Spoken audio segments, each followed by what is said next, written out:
Hi there! I'm going to be doing another powerful practices video to help you really manage your time better. And the last one I did was on the weekly review, so check that out if you haven't already. And you can also subscribe to my channel. As a complete sidebar before we start the time management, I've seen all these people do these videos and I'm intimidated because they seem like the videos are so high quality and all I've got is this sort of decent webcam and I don't know what I'm doing. But I decided that the content was more important than a perfect video. So I am putting it out in the world, seeing what comes of it, and we'll go from there. So hopefully you enjoy this. You'll have to let me know down in the comments, which you can do because it's YouTube. So let's go ahead and get started.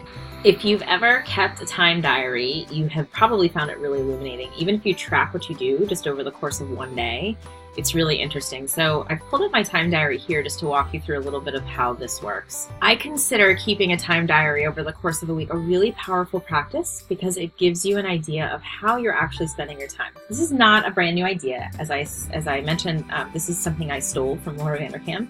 So total props to her. And this is actually her spreadsheet. So I believe that I found this on her website. I'll provide the link so you can download it from her website and actually read some of what she's written about keeping a time diary and managing your time, because she's really the expert at this. So I just started this week. As you can see, Monday is blank. I might see if I can go back and fill that in if I feel like I can be accurate enough. I'm just gonna fill in what I was doing.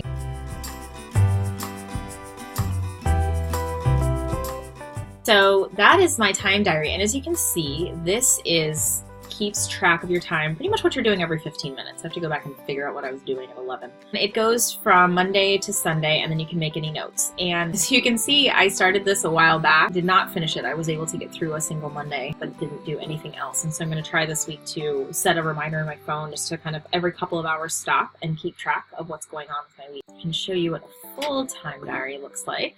You can sort of see how I did this. I like this particular putting twins down for a nap. Still putting twins down for a nap. I put this as all my nighttime stuff when I was nursing different babies and getting different people back to sleep. So this was definitely a different particular time in my life. And what I did with this was I actually broke it down into this color-coded thing to figure out where I was spending my time. And so I did a tally of how much time I was spending parenting, which I separated from nursing and pumping, preparing and eating food, playing, watching TV, household management, sleep, work. In this particular week, I was, I think, technically still on maternity leave or only quasi back to work, and I only worked 18.25 hours.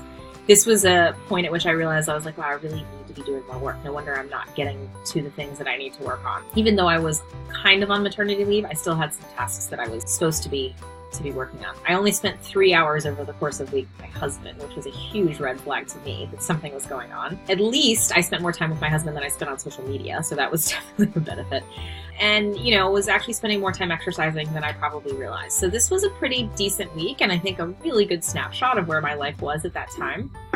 I'm hoping to really get a better sense now of what's going on in my life and where I'm spending my time by doing this exercise again. So I invite you to go ahead and click through on the links that I provided for Laura Vanderkam and her blog and her spreadsheet that she uses. I'm also going to provide another link that I haven't done, but it's a link to Chris something. I'll put it in the show notes. He does a spreadsheet, similar spreadsheet, where it's managing your time, but then he also asks you to track your energy level from 1 to 10. And so you can sort of see where your energy dips, which I think can be really useful. He has a book called The Productivity Project, which talks about how you have to manage the 3 resources you have: your time, energy, and attention. And so this is a very powerful practice of managing your time and getting a clear sense of what the current state is. And so I'll talk at some point about a gap analysis, but before you can really redesign anything in your life and figure out where you want to be, you have to be able to figure out where you are currently. So check it out, and what I will do is maybe you can track your time along with me, and then I'll post an update later in the week and show you where I am, and you can comment and see where you are as well. So have a great week. Track that time.